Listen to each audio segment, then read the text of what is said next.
My guest today survived a rare form of cancer. Matter of fact, diagnosed when he was just 21. And that was just the start of an amazing health transformation, both inside and out. You see, my guest today is the co-founder of the Vegan Gym, completely transformed his outlook on life. And now he's paying forward what he has learned. And he's shredded too. I'm so excited about this. Please welcome Leif Arnesen to the Exam Room Live. My friend, it is so good to see you here. Yeah, I really appreciate being here, Chuck. Thank you so much for having me. Dude, what I love about you is you have literally just power lifted cancer out of your life completely. And now you're walking around with this chiseled physique, eating a 100% plant-based diet and just loving life. So right at the top, bro, I got to tell you that you are one incredible inspiration. I really appreciate that. I just am doing what I can to kind of spread the message of a healthy plant-based lifestyle. And this is kind of doing that through fitness is really what has spoken to me. And I'm just honored that people are interested in my story and interested in kind of getting some guidance from me. So yeah, it's totally my honor. Let's dive into that story, man. So you were 21 when you were diagnosed with a rare form of cancer. Which form of cancer was that? So it's called Langerhans cell histiocytosis, and it was a rare form of cancer. It was just kind of totally out of left field. I had what the doctors told me was a cyst, and I had that for a number of months. And it was starting to just kind of annoy me. And the doctors told me it wasn't something to be worried about. And they said, hey, it's just a harmless cyst. This is not something you need to worry about. And it just started becoming annoying because it was right kind of under my belt buckle. So I eventually decided to have it removed. So I went, given its placement, I went to a urologist, and they looked at this lump, and my urologist actually had a different perspective on what this potentially might be than my general practitioner did. So right off the bat, he said, we'll figure out what it is after we remove it. We'll run a biopsy on it and see what it was. And I wasn't too concerned about it at that point, but he was a little perplexed, and he wasn't really sure what it was. So definitely didn't think that it was anything serious, but I wasn't sure that it was the cyst that my general practitioner had told me it was. But the cyst, there wasn't a whole lot of pain or anything associated with it, right? You just noticed this bulge essentially, and you're like, I wonder what that is. Let me go get that checked out. It actually did start to become painful because it was right under my belt buckle, and now I mostly wear gym shorts, so I don't really wear belts anymore. But back then, I would wear belts, and it just it was kind of right under my belt buckle, so it would rub against it, and it was actually painful from that. So it wasn't really painful, but it was just a nuisance that I didn't want to deal with anymore. So that's why I ended up deciding to have it removed. So talk to me about the emotions of the day of the surgery. So you're going in there thinking, okay, well, this is just the cyst and that's that. How long after that, though, was it that you got a call from the doctor with the results? Yeah, so when I went in, it just that was really the only surgery I had ever had up to that point in my life. So I was a little on edge given the fact that I'm going into surgery. But I was mostly in good spirits. I wasn't really concerned, and it wasn't a surgery that was really life-threatening in any way. So I wasn't overly concerned about the surgery itself. But I had the surgery, woke up, everything went flawlessly, and then I just went about my life for the next few days, and I forget the exact number of days afterwards, but it was within 3 or 4 days that my urologist who performed the surgery said that he got the biopsy results back, and he asked me to come into the office to discuss them. And right off the bat, I started getting some weird feelings about how he was going about sharing this news. So I was a little on edge heading into that meeting, and kind of right off the bat, he just cut right to the chase, and he said, I don't know the details really of this diagnosis in terms of what exactly Langerhans cell histiocytosis is, but essentially it's a rare form of cancer, and that's what your biopsy came back positive for. And I don't really remember any of the other details of that meeting because my brain just kind of went blank at that point. And it was a really life-changing moment, more so than anything else I've experienced in my life. And I just had lots of conflicting thoughts running through my mind. As you mentioned in the intro, I was just 21 years old at the time. I was heading into my senior year of college. In fact, I was about a week and a half from starting my senior year. And I had just been diagnosed with what I came to find out was a rare form of cancer. So that really turned my life upside down. And the coming month after that was really just a blur as I went. A few days later, I met with an oncologist, and he actually referred me to another oncologist who had some experience with Langerhans cell histiocytosis. And so he operates out of Annapolis, and I would make the 3-hour trip there with my mom a few times per week for a period of a few weeks. And we went through a bunch of different scans. I had scans done of my entire body, all different types of scans. I had other things done like spinal taps and a bunch of other tests to determine if the cancer had spread. So I was really just kind of on pins and needles waiting to figure out what my future looked like. And I was in a really negative headspace around that time, and I didn't know what my future held. And just prior to the surgery, I felt like I really had every opportunity ahead of me. I was about to graduate from a pretty good school. I was at the top of my class. I was going to get, I was majoring in engineering and finance. Like I had a lot of, I just felt like my whole life was ahead of me. And then that turned upside down in a period of a week. Did you continue on with school as you're going through this battery of tests, or did you kind of postpone that senior year? I did go through school, and that was challenging. I was kind of doing half school, half travel and testing. And I think in hindsight, I probably shouldn't have been trying to do both of those simultaneously because I was just totally checked out of my studies. And I actually, I had a professor just kind of confront me and ask me what was going on. This wasn't something that I really wanted to share with people. I didn't want people to treat me differently, or I didn't want to feel like I was different. I was chasing some semblance of normality in my life, and that was, school was, I thought, going to be kind of a grounding part of that. So I really didn't even tell, I told maybe 2 of my closest friends about it, just kind of told them what was going on. But outside of that, I didn't tell anybody, and I just kind of tried to power through it.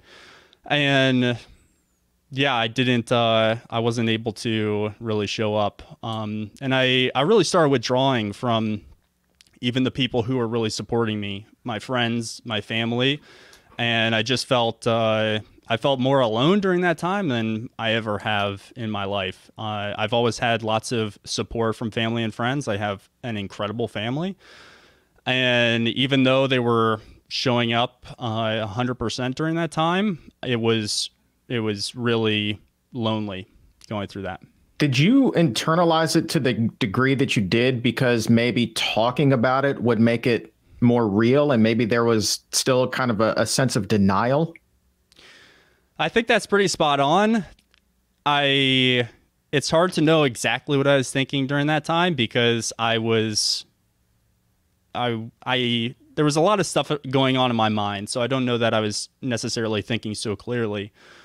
But I do think that there was certainly denial happening in my head, and I didn't really want to believe what I was going through.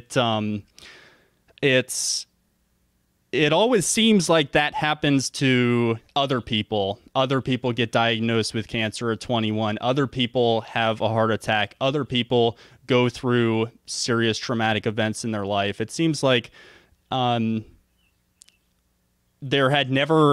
was no history of cancer in my family. There was a long history of health in my family, in fact. And I think that just further added to the why me kind of mindset that I had.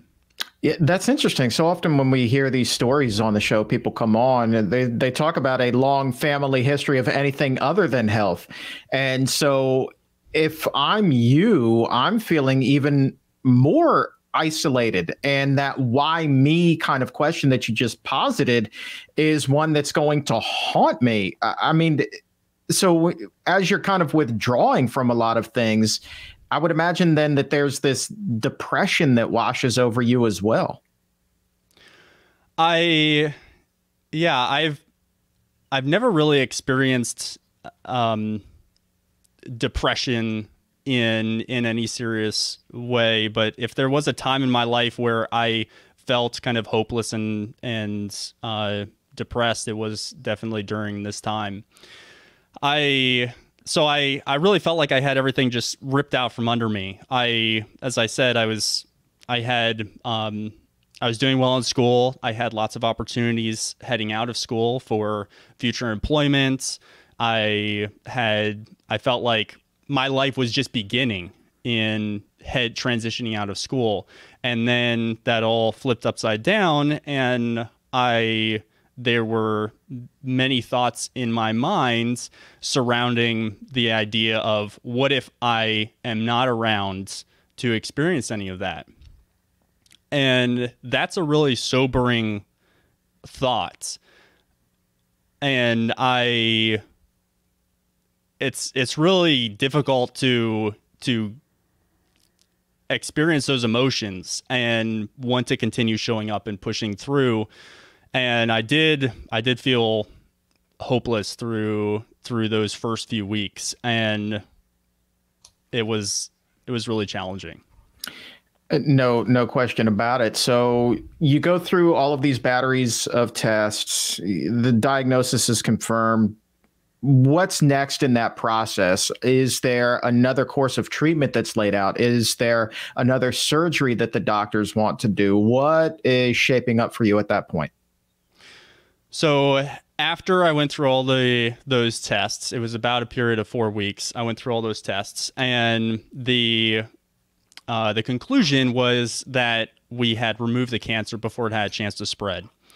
So immediately, my whole perspective started changing again, and I realized that I had a second opportunity, that I had gone through this traumatic experience. I had experienced what it felt like to go through a serious diagnosis and then feel like I was handed a fresh start, and I had a new kind of outlook on life. So that 4-week period was really dark, and I didn't know what my future held. And then to get a totally clear diagnosis after the fact was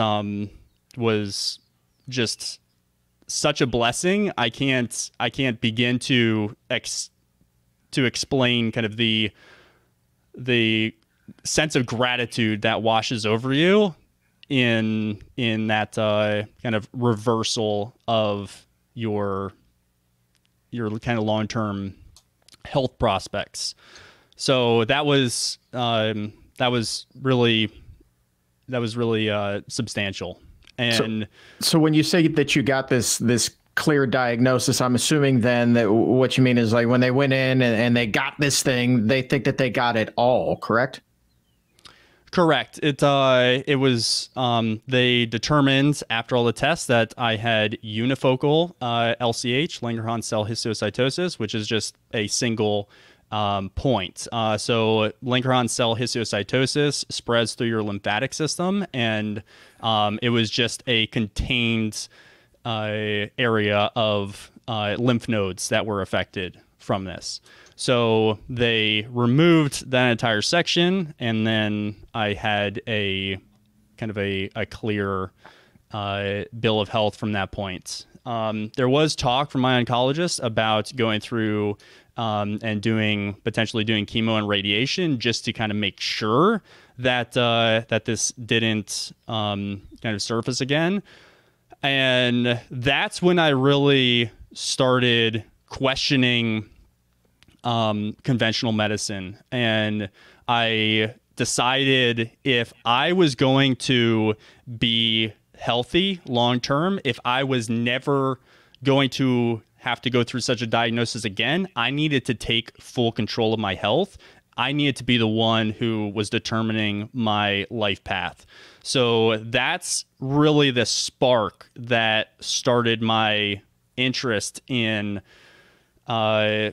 lifestyle and figuring out what I could do to avoid going through that experience again. I decided I will do whatever I need to do to never go through that experience again. And I really wish that I could give people that mental breakthrough if they are just kind of kicking the can down the road when it comes to their health. It is truly something that, and that really didn't kind of describe me when I was faced with this diagnosis, but I know that is what how lots of people live, and I would really just love to give them some perspective on what I went through to understand this is not something that you want to push off until you face such a diagnosis. Why not start taking action today to make sure that day never comes? So what was, I mean, you're coming from a family of health at this point, and now we're getting into the preventative medicine and the lifestyle aspect of your story, which is the absolutely the best part, no question about it. But what was your diet? What was your lifestyle like prior to receiving this diagnosis?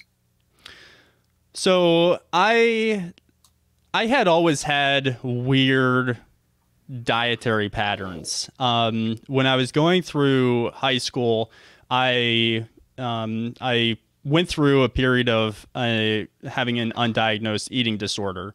I was really into cross country, and I was 100% convinced that the thinner I was, the better I would be at cross country. So I went through a period of about a year where I severely restricted my calories, and I ended up graduating high school at 130 pounds. I'm currently about 190, same height, and that I was just really thin. That wasn't improving my performance in cross country, but I had convinced myself it was. So I went through that period, and then I started getting more interested in building muscle, and I thought that was the key to increasing confidence. And in many ways, it turned out to be true in helping me to build confidence.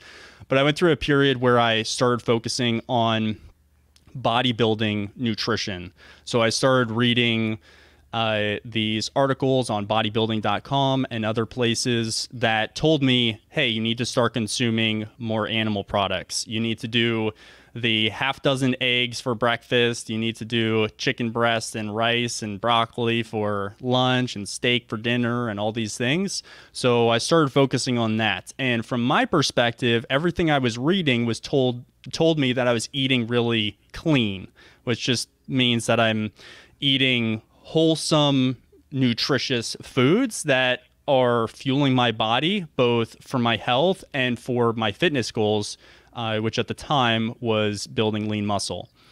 So I started going through more of a period where I was focusing on lots of vegetables and lots of animal products, specifically chicken, steak, eggs, salmon, and I was really focusing on that. So everybody told me, "Wow, you're so healthy. How can you be focusing on just how can you be so strict with your nutrition and focusing on such healthy foods all the time?" And it that kind of fueled my desire to continue living that way, and it was just reinforced by everything I was reading and what other people were telling me. Wow, you're so healthy. I wish I could eat like you, and stuff like that. So that is what I had been doing up until the point where I was diagnosed with cancer. And then after I went through that cancer diagnosis, I realized that I needed to revisit my approach to nutrition and really do more concrete research beyond just reading some bro science articles online. That's when I started. I first read the China study. That book was instrumental in shifting my perspective from focusing on animal-based sources of protein in particular to switching to a more whole food plant-based diet. And at that time, I decided, you know what? I don't care if I can't build muscle. I never want to experience what I just went through ever again, period. I was firmly in the mindset of I will eat dirt for the rest of my life if that means I will never go through that experience again. That's how traumatic that experience was for me. So thankfully, I didn't have to eat dirt. I realized that I could consume lots of delicious, wholesome plant foods, and I started going down that path. And that really opened my nutrition focus, my perspective on what healthy eating truly means. I started learning so much about the importance of a whole food plant-based diet and the immense power that a whole food plant-based diet has to drastically improve your health and keep any kind of disease at bay.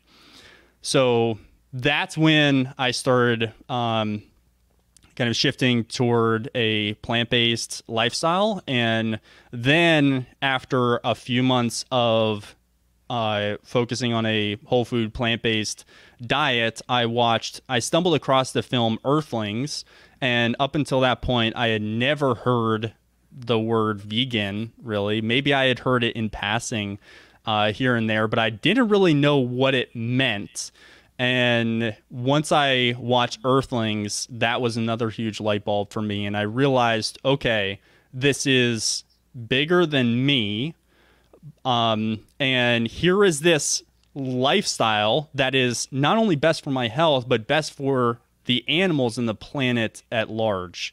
And I realized that is the best win-win-win you can possibly have. And that is what shifted me towards identifying as a vegan. So I've now been vegan for over 8 years, and that we can talk a little bit more about my journey from whole food, plant-based living to incorporating fitness back into my vegan journey. But that's how I kind of made that switch to whole food plant-based.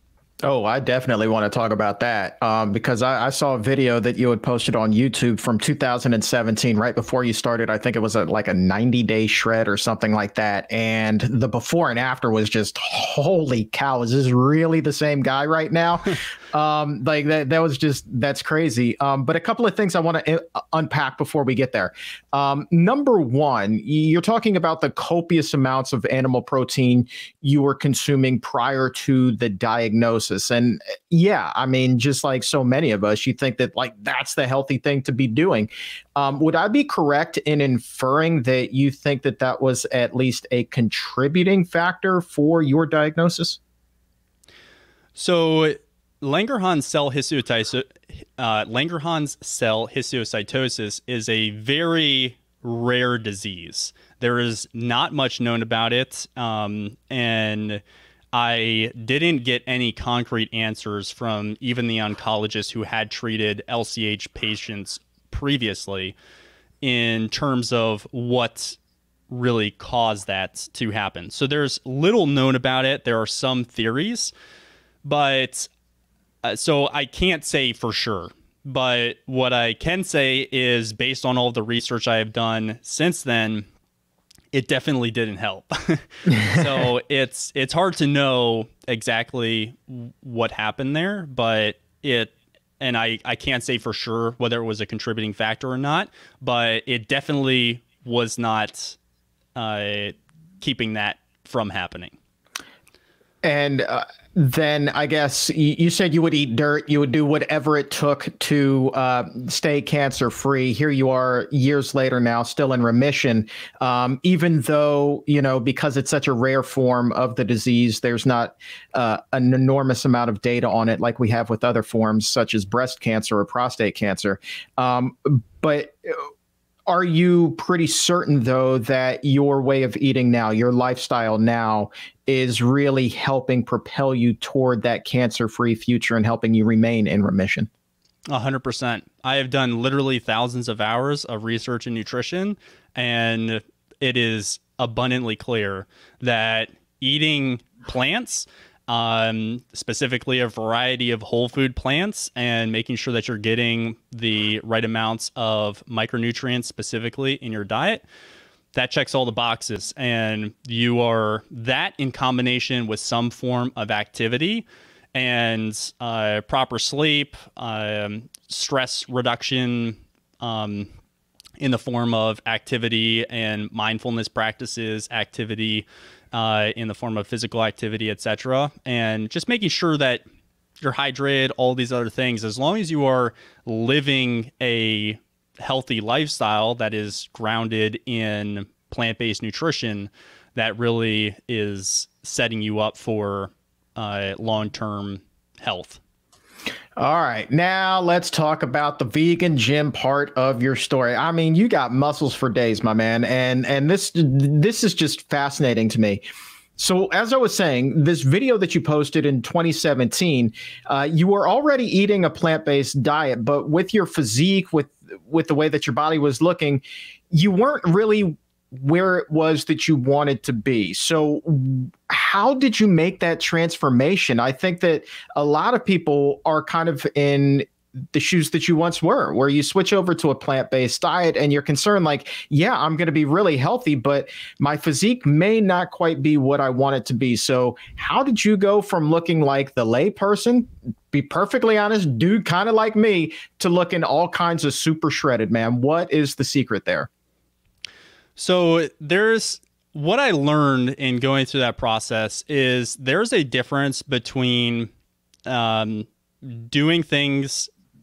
There's a difference between health and fitness. They can be, there's a place where you can overlap both of those. And ideally, you have both of those balanced. So if you look at it kind of like a Venn diagram, so you have the two circles that are overlapping. There is a piece in between that actually checks the boxes on both sides. So when I talk about health, that's pretty obvious. I'm talking about how do we maintain a healthy life for as long as possible? How do we get into old age, being able to play with your grandkids or great grandkids, and live a healthy lifestyle?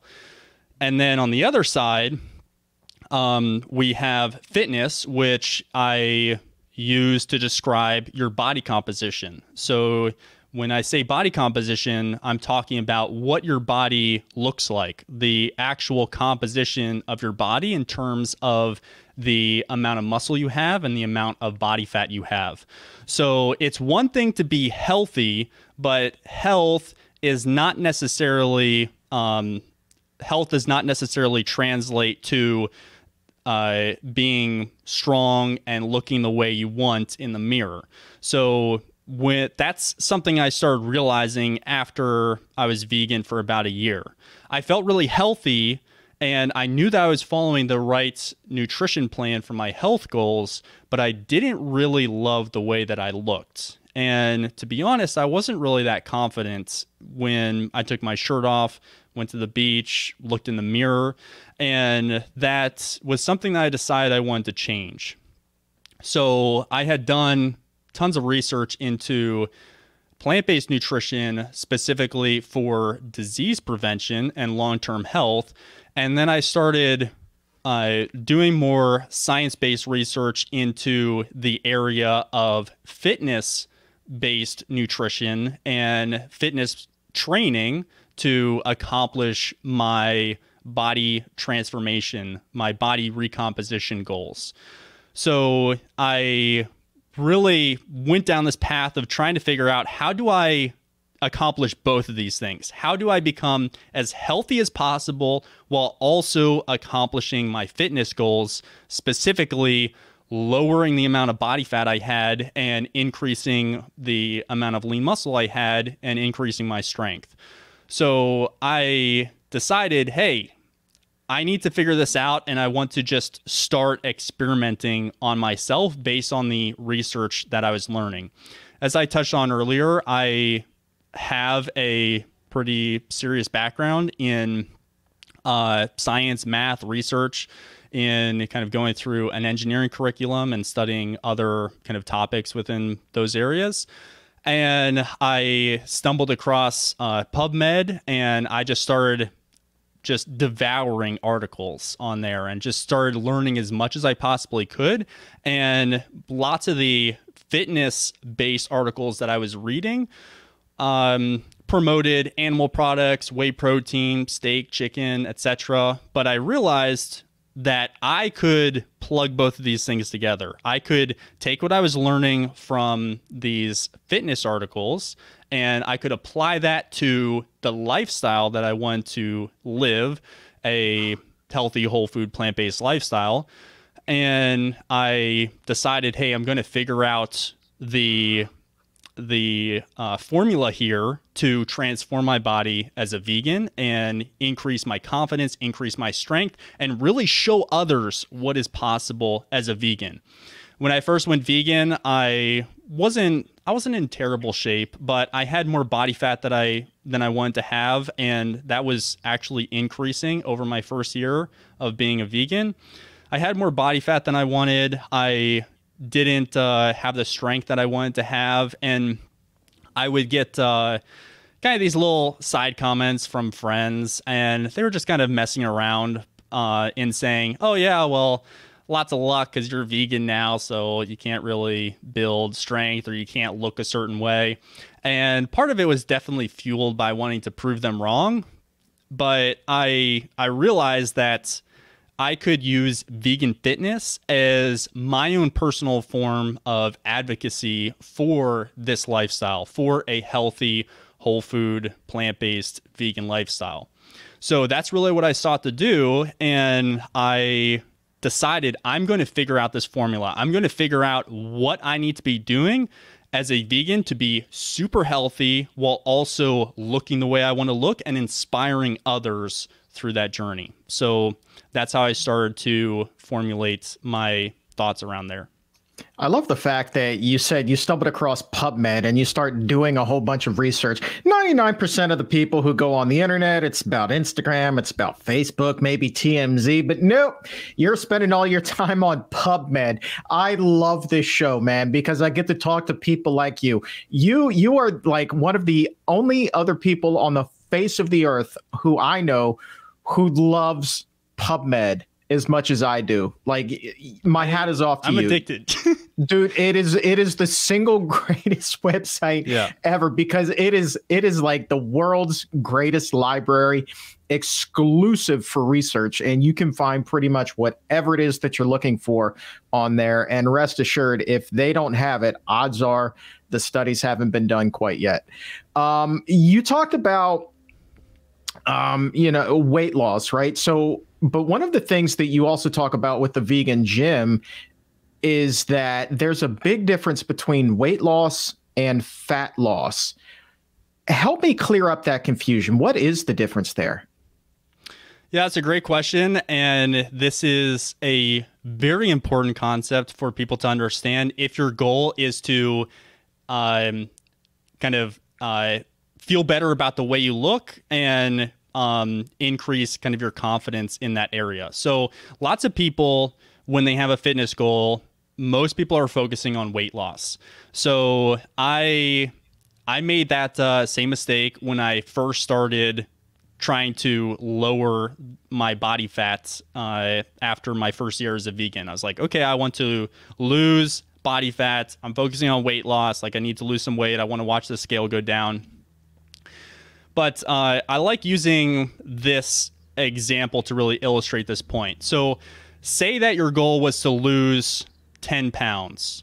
And I had some magic ability to just snap my fingers and make that happen instantly for you. Most people would say, wow, that's amazing. Please go ahead, snap your fingers, make that happen. But let's say that I snap my fingers and you do lose 10 pounds of weight, but you actually lose 10 pounds of your lean muscle. You don't lose 10 pounds of body fat. What that's actually going to have the impact of doing is it's going to increase your body fat percentage, because now you're going to be at a lower body weight, but you're still going to have the same amount of body fat. So your body fat percentage is actually going to increase. So your body composition, and most people, when it comes to their body composition, want to see their body fat go down and their lean muscle stay the same or potentially increase a little bit. So if instead of your body fat percentage going down, your lean muscle goes down, you are going to look in the mirror and not like the end result. Even though you have accomplished your goal of losing 10 pounds, you will not like the end result there. So I like using that example to illustrate the point of a pound is not a pound. Because there are different parts of your body composition that you can change. So those two general areas are your body fat and then your lean body mass, which kind of specifically in terms of what you can actually change is going to be your lean muscle mass. So you have body fat, lean muscle mass, and your goal, if your goal is to lose weight, your goal more specifically is to reduce body fat while maintaining or potentially increasing your lean muscle mass. And that is what is known as body recomposition. So that's actually the secret. And most people who focus on weight loss focus on programs that just count calories or do these other things that do have the end result of making your probably will help you to lose body fat, but they are not optimized for helping you maintain your lean muscle mass. So I'll use another example to further illustrate this point. Let's say that you have an approach that kind of evenly, you have a approach to nutrition and fitness, you're following some weight loss program or something like that, that is not optimized for body recomposition, and it's not specifically tailored to you and your style of training and your body. So it actually ends up reducing body fat, your body fat, and your lean muscle kind of at the same rate. So you end up with a lower body weight at the end, but you look in the mirror and you basically look the same. You're just a little smaller.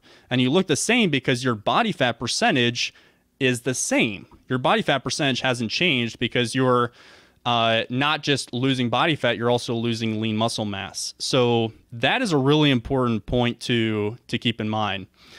And the fact of the matter is that any diet that focuses on calorie restriction, in other words, consuming fewer calories than you burn every day, is going to have the impact of helping you to lose body weight if that's your goal.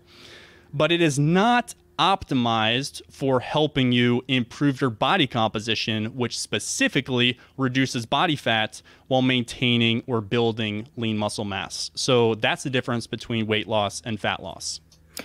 So now we're kind of getting into what a lot of people could perceive to be complicated waters. I mean, it seems like there's a lot to go into this, because when it comes to weight loss, I mean, people focus on two things. It's calorie intake and it's fat intake. When it comes to muscle retention, when a person is trying to burn off fat as well, I mean, what is the balance there, right? Because you do have to have that caloric deficit, right, in order for that fat to be burned. So how do you have that caloric deficit while still maintaining that muscle mass? Is it focusing on specific foods? Is it really not focusing so much on calories, but really ratcheting up the amount of time that you're spending in the gym? What is the secret there, my man? So there are, as I said, I've literally done thousands of hours of research within this this area on PubMed. I need to sometimes I need to hold myself back from just consuming PubMed articles all the time, because it just really kind of ropes me in.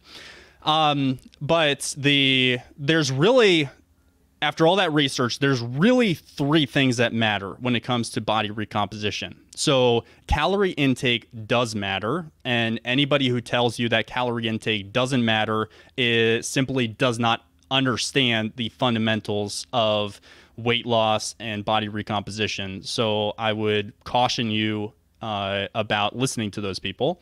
So calories do matter. At the end of the day, I said that my background kind of is mostly in engineering. And if you have a background in science or engineering or something, you understand the laws of conservation of energy. And if you put energy into your body, it's either going to be burned in the form of energy. So we're burning those through activity, or burning those through your metabolism, or there are a few other ones, but those are the main ones. And then you also, so that's caloric intake, and then you have caloric expenditure. Those are kind of how you balance the kind of energy equation. So that is known as energy balance. Your body, if you are burning 2,000 calories a day and you eat 1,800 calories per day, then that is a 200 calorie deficit. So your body needs to get those calories from somewhere. And if you set up your diet and activity program correctly, it's going to be pulling those extra calories from your fat loss stores.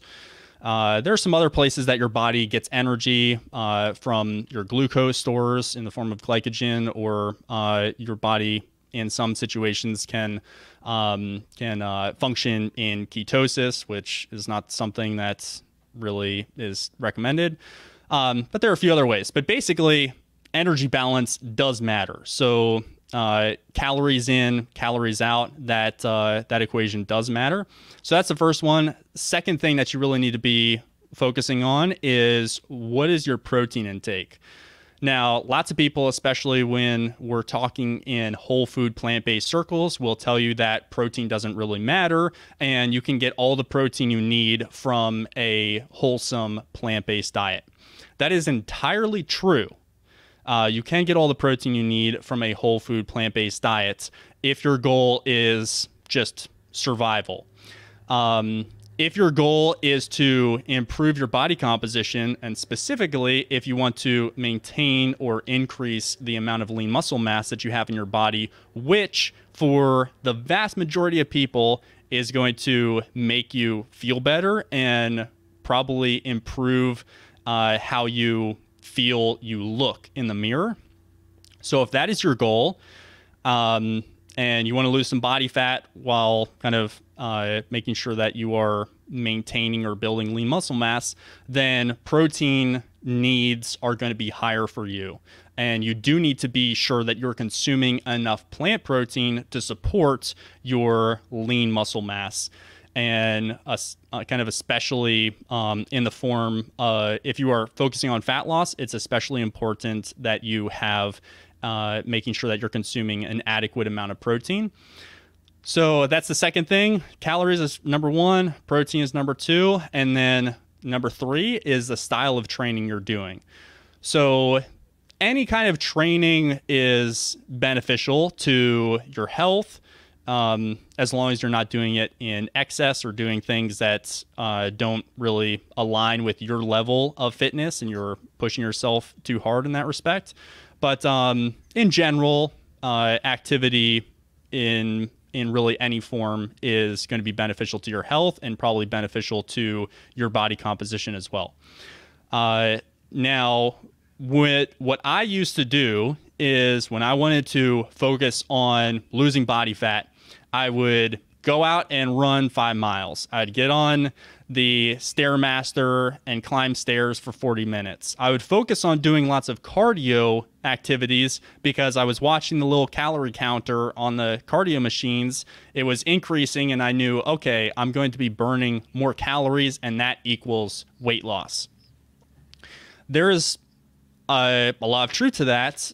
As I just mentioned earlier, energy balance does matter. So the number of calories that you are burning do factor in to weight loss and fat loss as well. But what we really need to be sure we're doing is focusing on training in a way that supports our lean muscle mass. And the way you do that is through resistance training. So it doesn't matter if you are using resistance bands at home, if you're throwing around sandbags, if you're doing calisthenics, if you're doing pull-ups at the park or whatever. It doesn't matter if you're in a gym, either in a commercial gym or you build a home gym. It doesn't matter what type of resistance training you're doing. There are many different forms of resistance training and many different styles of resistance training within all of those forms. And you really need to find the one that most aligns with your goals, works into your schedule, is something that's really going to be beneficial to you. So it's really important that you find the right strategy. So I'm talking at a high level here with the main categories that matter, but it is important that you have an idea of the exact right strategy for you, because even within these categories, if you're checking all these boxes, you still might not be getting the exact results you want because you're not doing exactly what aligns with your specific fitness level, your goals, etc. So generally for we have an online coaching program, and what we generally recommend to our clients and what I do myself is I do enough cardio to support my cardiovascular health. Lots of people view cardio as a weight loss tool, when in reality, the major benefit of cardio is for improving your cardiovascular health. That's what cardio stands for, after all. So doing some cardio is beneficial, but I do it specifically for my cardiovascular health and because I enjoy running. I'm one of those weirdos who enjoys running. So if you don't enjoy running, you can do whatever you want, but cardio can be beneficial is beneficial for your cardiovascular health. But lots of our clients, the main activity that they are doing outside of resistance training is they are just walking. We set a step count and maybe they're walking 5,000 steps per day or 10,000 or whatever it is.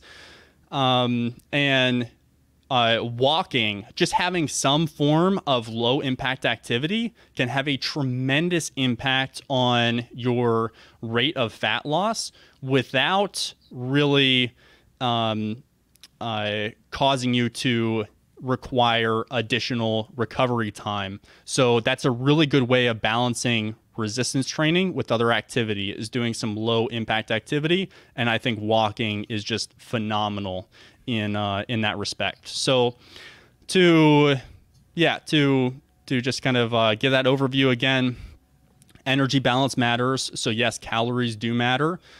Protein matters quite a bit depending on your specific goals. This is, again, plants have all the protein you possibly need, and it's just a matter of getting the right plant foods in your diet if your goal specifically is body recomposition or fat loss. So that's number 2. And then number 3 is incorporating some kind of resistance training. It's going to dramatically improve how you feel and how you feel like you look in the mirror as well. So those are after thousands of hours of research, those are really the three main things you need to be focusing on. And I recommend that you take some time to figure out what exact form of all of those is going to work best for you. And if you did thousands of hours of research on PubMed, you could be smart, just like Leif. Or you could do the much easier thing and sign up over at thevegangym.com, get some coaching going, which would really help you out. And my friend, final question for you today. You've been really, really super generous with your time. We've talked an awful lot about the nuts and bolts of nutrition. We've heard your phenomenal, inspirational story. Haven't yet asked you, man, what did you eat? This is the question that we get most often with our guests. It's like after we get into everything else, they're like, yeah, but Chuck, you never asked what they had for dinner last night. So walk us through what it was that you ate yesterday. So, yeah, for breakfast, I almost always have berry oatmeal. So I'm having some form of berries with oatmeal, and I usually add some protein powder in there as well. So there are a bunch of different vegan protein powders, and some are better than others in terms of the composition. I like as few ingredients as possible in any form of food, and protein powder is not different. So that's what breakfast generally looks like for me.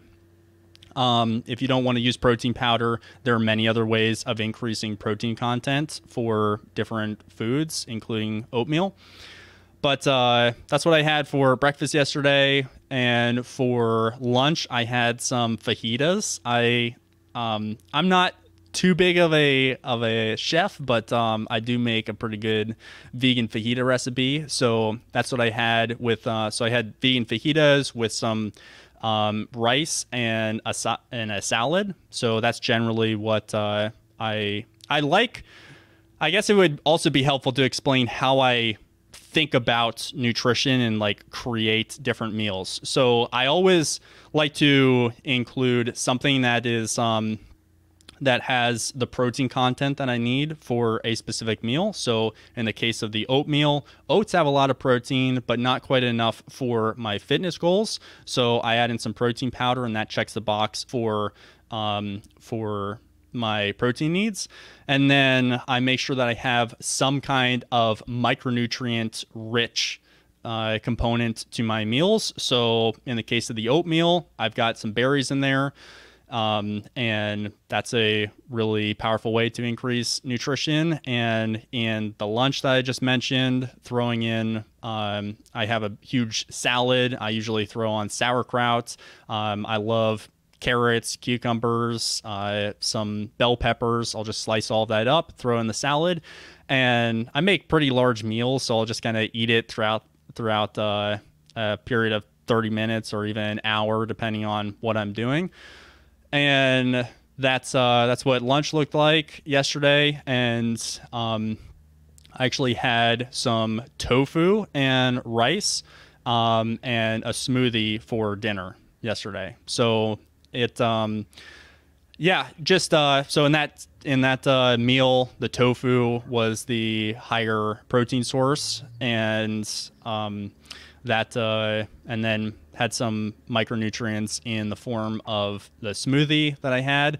And I'll often throw in both fruit and vegetables to just make a really kind of nutritious smoothie. And I love, you can just throw anything into a Vitamix or whatever blender you have and just make some epic nutritious smoothies. So that's what I had, but that's how I also look at meals. I look for a protein source, a source of nutrition, like higher micronutrient content foods. And I also do my best to check off Dr. Greger's Daily Dozen every day, which I think is a really helpful tool. There you go. Well, one thing's for sure, you are not going hungry. You are getting plenty to eat, man. So here it is. Thevegangym.com is the website. Go sign up for that coaching there. Check them out on Instagram at @TheVeganGym. And then also phenomenal YouTube channel as well. Lots of great tips there as well. And my friend, Leif, I just can't thank you enough for being here today, sharing your story, pouring out all of this wisdom you've acquired over the years, and that thousands of hours of research that you've done on PubMed. This has been a fantastic hour with you. Thank you so very much for your time. You're so welcome. I really appreciate having the opportunity. If your health IQ is a couple of points higher than it was a few minutes ago, go ahead and like this video or subscribe to the YouTube channel. And to take it even higher, head over to Apple Podcast or wherever you get your favorite shows. Look for The Exam Room by the Physicians Committee. Hit the subscribe button there as well and help to make your world a healthier place.